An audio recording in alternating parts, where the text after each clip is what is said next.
Damos la bienvenida al doctor Patricio Rojas. Él es catedrático de la Universidad San Francisco de Quito. Dirige una maestría en microbiología y ha sido un acompañante de nuestros oyentes y televidentes en el marco de la pandemia. Quisiéramos saber cómo está la situación, doctor Rojas, qué tan preocupante es ese anuncio que se hizo a fines de la semana pasada de que los contagios semanales habían subido 19.000 en Ecuador, y esto ha motivado al COE a dar nuevas recomendaciones y lineamientos. Sí, efectivamente es una situación que estamos viendo por la presencia de tres variantes básicamente que son mucho más contagiosas que las previas de Omicron. Estas subvariantes denominadas BA4, BA5 y B2.1.12 son variantes que ya las habíamos comenzado a detectar hace algunos meses en el Ecuador por el programa que nosotros tenemos de secuenciamiento en el que recibimos muestras de todo el país y hacemos un análisis semana a semana de las variantes que están circulando, y esto había sido informado al Ministerio de Salud Pública. Son variantes más contagiosas, es decir, de las que ya veníamos teniendo. En algunos casos eh, tienden a evadir mejor la respuesta del sistema inmune, y eso hace que personas que sobre todo tuvieron COVID previo al ingreso de Omicron a finales del año pasado, este año se estén otra vez con síntomas y den positivos en las pruebas de diagnóstico, porque estas nuevas tres subvariantes, sobre todo BA5, es muy importante en evadir la respuesta inmune. Y eso probablemente sea la razón por la que estamos viendo el aumento de casos actualmente. Además, el hecho de que sea perdón, Desincentivado. desincentivado el uso de la mascarilla, que es algo que nos va a tener que seguir acompañando, y tenemos que estar seguros de que esto no va a cambiar, porque el virus sigue circulando en todo el mundo. Sigue, Van a sigue seguir siendo la, apareciendo. la BA5 predominante en el mundo. Sí, en varias partes del mundo en este momento. Por ejemplo, en Estados Unidos es la variante más predominante, pero ya hay anuncios de otra variante nueva en India que es diferente, igual una subvariante de Omicron, que es diferente, que está comenzando a ser la dominante en la India, un país que representa aproximadamente eh, un tercio de la población mundial. Entonces, si eso va a seguir, va a continuar, y los gobiernos realmente no están pensando que esto va a cambiar por sí solo, en realidad no es así. Dejar a la serendipia que las cosas cambien no es una buena política. Esta variante B1.12 que usted había señalado no es la variante nueva hindú. No, no, no es de esta variante de la India. Esta es una variante que ya fue detectada previamente. Y lo que hemos visto es que ya ha comenzado igual a declinar. El momento que ingresó BA4 y BA5 en el Ecuador, y comenzó a declinar. Todavía vemos algunas muestras con esta variante, pero ya era una variante que comenzaba a preocupar porque era más transmisible que las anteriores. Pero BA5 tiene esa particularidad de que, además de ser más transmisible, va del sistema inmune, y sobre todo las personas que han tenido previamente COVID. ¿Este tema de las mutaciones va a la infinito, doctor Rojas, o hay esperanzas de que en algún momento algún sistema autodestructivo pueda funcionar? Hasta donde nosotros conocemos, en las grandes epidemias del año 1918, ante la tercera y eventual cuarta ola, empezó simplemente a atenuarse. Cierto es que no había el avance tecnológico de hoy en día, pero quedaron muchas inquietudes flotando de por medio. O sea, hay que aclarar que en la pandemia de la mal llamada gripe española entre 1918 y 1920, claro, las olas que se tienen registradas son entre esos 2 años. Sin embargo, ese virus se estableció en la población, y cada cierto tiempo producía brotes. Básicamente todos los brotes importantes durante el siglo XX a partir de la gripe española fueron variantes de la gripe española, ¿sí? Ujú. Entonces, ¿qué es lo que estamos viendo ahora? Que a pesar de todo el avance tecnológico y de lo que conocemos de cómo podemos frenar la transmisión. Lamentablemente los gobiernos no hacen lo necesario para realmente hacer un freno importante en esto. Dotar a la población con las pruebas necesarias, dar el permiso adecuado, las facilidades para que las personas se puedan aislar, porque si están aisladas no pueden contagiar, tener la suficiente cantidad de pruebas necesarias, instruir, adecuar, facilitar el uso de las mejores mascarillas disponibles. em, Tratar de que los ambientes cerrados estén mejor ventilados, de utilizar filtros de aire. Todas esas situaciones sabemos que ahora mejoran y reducen el riesgo de contagio, pero si no hacemos estas medidas y estas medidas, la gran mayoría no pueden ser implementadas por una o dos personas, tienen que ser implementadas por gobiernos. Entonces esto no cambia, esta situación no cambia. Y básicamente lo que estamos viendo ahora es que estamos dejando que el virus se siga transmitiendo masivamente en todo el planeta y van a seguir apareciendo las variantes. Ahora hay que tomar en cuenta que mientras generamos inmunidad para unas variantes, pasa un tiempo, el virus vuelve a cambiar y ya perdimos, ya perdimos la inmunidad que habíamos desarrollado para esas Y variantes. aparentemente este tema de la inmunidad de rebaño es una utopía. En realidad no se va a poder lograr esto, no es quizá la explicación o la previsión más bien más factible. Con esto y de por medio estas tres variantes que están actuando masivamente en Ecuador, ¿cuáles son los cuadros clínicos que se están presentando? Bueno, los cuadros clínicos, eso no ha cambiado mayormente, siguen siendo cuadros respiratorios de la vía alta, con los síntomas que ya conocemos, tos, estornudos, secreción nasal, ardor de la garganta, ¿no es cierto? Una faringitis importante, laringitis en algunos casos, que hace que las personas se vuelvan disfónicas. Eso no ha cambiado, no ha variado. Hay un temor en que BA5 pueda tener una capacidad parecida a lo que vimos de Delta, en el sentido de que también pueda producir enfermedades neumónicas importantes, es decir, una afectación ya de la vía respiratoria baja.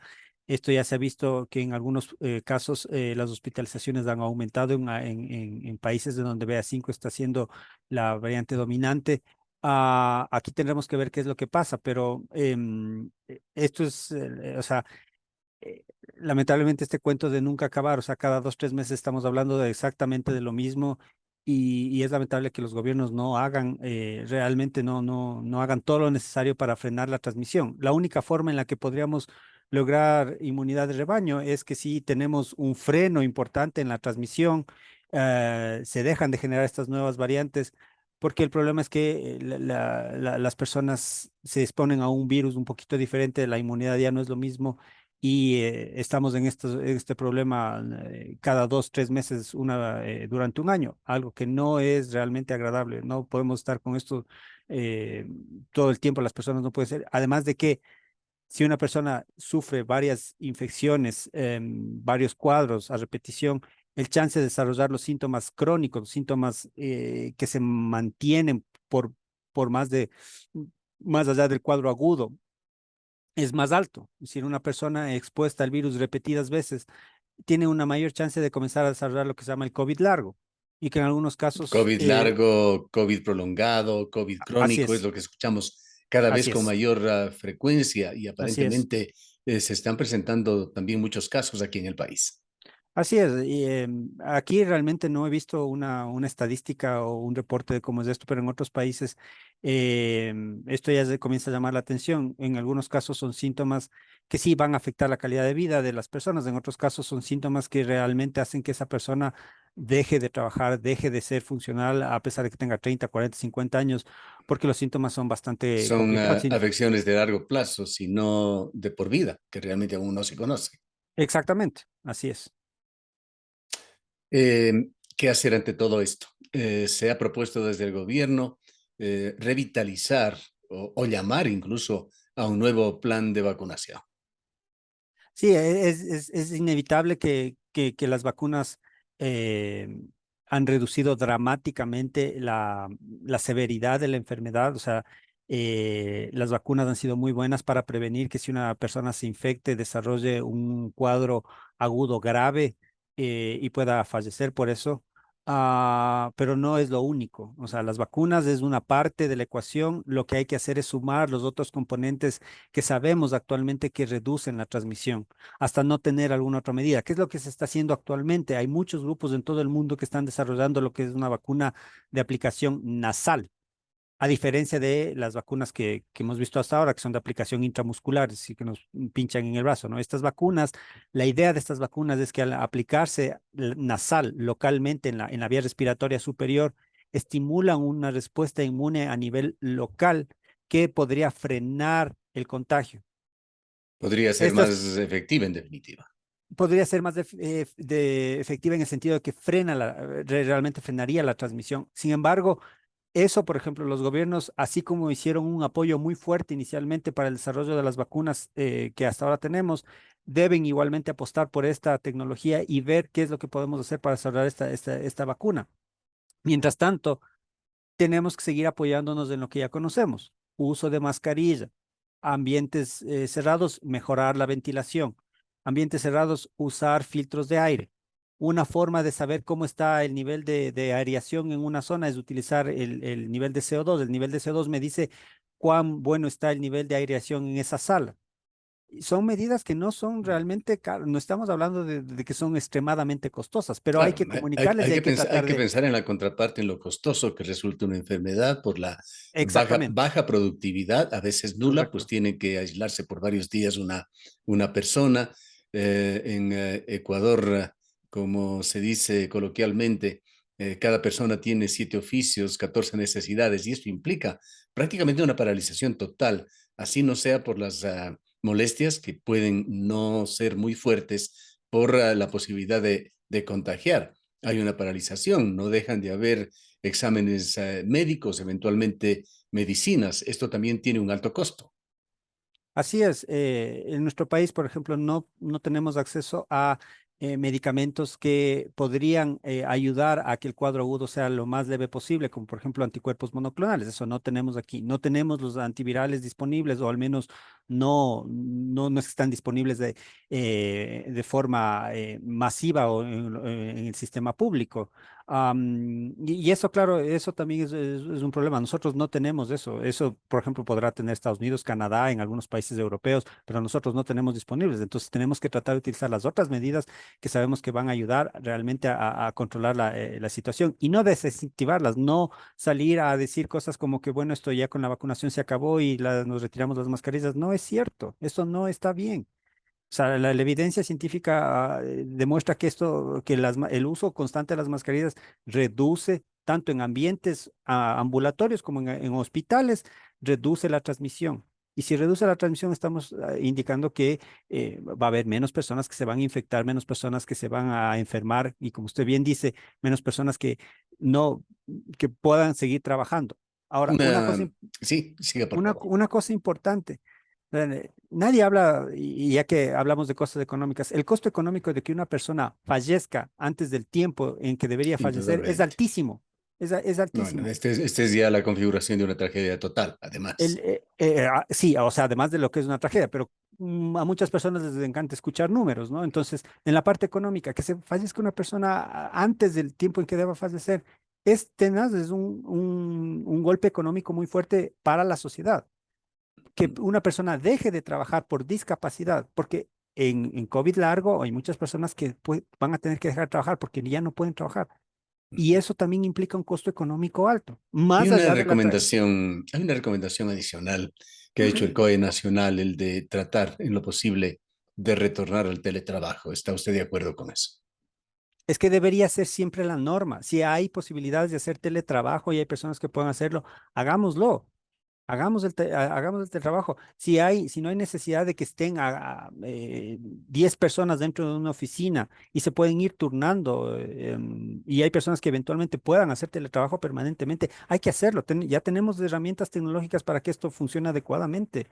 No estamos, la situación de la pandemia, como hemos querido creer o como nos han hecho querer creer, no ha terminado, no va a terminar. Y si seguimos en esta situación, vamos a seguir 2, 3 años en lo mismo. no está bien lo que estamos haciendo. Y no es solo nuestro gobierno, todos los gobiernos en todo el planeta están haciendo muy malas cosas en este sentido. Y por eso estamos en la situación en la que estamos. Recomendaciones finales, doctor Rojas. De nuestra parte, por favor, tenemos que seguir utilizando las mascarillas en ambientes cerrados. Si vamos a un centro comercial, si vamos al supermercado, si vamos a estar en alguna reunión en la que necesitamos estar presencialmente, utilizar la mascarilla, utilizarla bien adecuada, bien pegada al rostro. Tiene que funcionar como debe ser. Si la mascarilla está por debajo de la nariz, no funciona. Si la mascarilla está muy suelta, no funciona. Sí, hay que recordar que eso se transmite por aerosoles que salen al aire y se comienzan a acumular, sobre todo en ambientes cerrados. Evitar hacer, si voy a hacer una reunión, que está bien, hagámosla en un lugar abierto, ¿sí? Tratemos de guardar la distancia con las personas. Evitar aglomeraciones masivas de cualquier forma. Exactamente, hay que tratar de hacerlo. Y en los ambientes cerrados, traten de organizarse, de ver cómo pueden hacer. Comprar un filtro de aire no es algo costoso si nos organizamos entre varias personas. Abrir las puertas, abrir las ventanas, utilizar ventiladores para que el aire entre y salga, tampoco es algo muy costoso. Son medidas que las podemos implementar, que deberían ser muy bien explicadas y muy bien planificadas desde el gobierno locales y centrales, pero no está ocurriendo eso. Y al gobierno exhortarle a que tenemos que mejorar, otra vez aumentar la capacidad diagnóstica. No podemos dejar esto de lado. Esto no se ha acabado. Sí, estos No, temas no, del distanciamiento social realmente hay que retomarlos en la medida de lo posible. exactamente. Gracias a doctor Rojas por habernos acompañado. De nada, un gusto, como siempre. El doctor Patricio Rojas es profesor de la Universidad San Francisco, dirige una maestría y es parte del Instituto de Microbiología de esa prestigiosa universidad.